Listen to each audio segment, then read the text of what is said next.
আচ্ছা, গতকালকে আমি প্রচুর পরিমাণে একটা ঝামেলায় পড়ছি। ঝামেলা বলতে কি, আমার একটা কাস্টমার আছে যে লেভেল পাঠাইছে, টি-শার্টের লেভেল। আমি একটু ক্লোজ করি, কাস্টমারের নামটা বাদ দিয়ে ক্লোজ করি। এই যে এই লেভেলটা পাঠাইছে আমাকে বলছে যে এগুলা কাটতে। তো কাস্টমারের কনভারসেশনটা আমি ভয়েসটা বেশি শুনি নাই, আমি জাস্ট এইটুকু শুনছি যে আপনারা কি দিয়ে কাটছেন, কাটাই পারেন না। ভাই, টি-শার্টের লেভেল আমি হাজারবার বলি, টি-শার্টের লেভেল হচ্ছে এরকম ফোল্ডিং। দেখেন, একটু চিনা রাখেন লেভেলটা, জিনিসটা কি হয়, একটা ফোল্ডিং পাইপিংয়ের মধ্যে ঢুকে। এইটা হচ্ছে টি শার্ট লেভেল ভাই।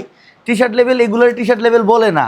আচ্ছা, এটা এখন আপনি বলতে পারেন যে এখানে পাইপিং দিয়ে লাগাইলে হইলো না কেন, মানে লাগাইতে পারতেন, এখানে কাটছেন কেন? এই যে এই লেভেলগুলো একটু ক্লোজ করো, এই যে এই লেভেলগুলো মূলত এই দেখছেন, এগুলো হচ্ছে গরম যেই ইয়া আছে, একটা তাক আছে, মানে একটা গুনার মতো হয়, এদিক দিয়ে কেটে কেটে মানে সিল করে কাটতে হয়। এইটা একটু জানা রাখেন ভাই। যে জিনিসটা বুঝবেন সেই জিনিসটা নিয়ে কথা বলবেন, যে জিনিসটা বুঝবেন না সেই জিনিসটা নিয়ে কথা বলবেন না। এখন বলতেছে যে কাটিংই পারে না, উল্টা পাল্টা বাঁকা তেরা করে কাটছে।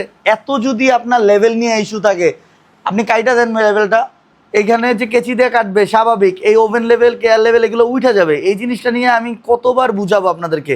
এই বুঝানোর জন্য আমি মানে লিটারেলি আমি ওই গতকালকের এক্সপিরিয়েন্স, একটা আপু ছিল, তো আমি আপুকে আর কিছু বললাম না, নিজের মতো করে বলছি। তবে লেভেল যে ইস্যুটা, সেই ইস্যুটা ভাই আপনারা দেখে নেবেন। লেভেল সবসময় ফোল্ডিং দিবেন। আমি এমনও হইতে পারে কিছু কিছু অর্ডার আমি ডিরেক্ট বলে দিব, লেভেল যদি ফোল্ডিং না হয় তাহলে অর্ডার নিব না। আদারওয়াইজ আমি ঝগড়া করার মুডে নাই ভাই। আমি একটা ফ্যাক্টরি চালাই, অনেকগুলা কাস্টমার হ্যান্ড ওভার করতে হয়। আমি এত মেসেজে রিপ্লাই দিতে পারবো না। ধন্যবাদ।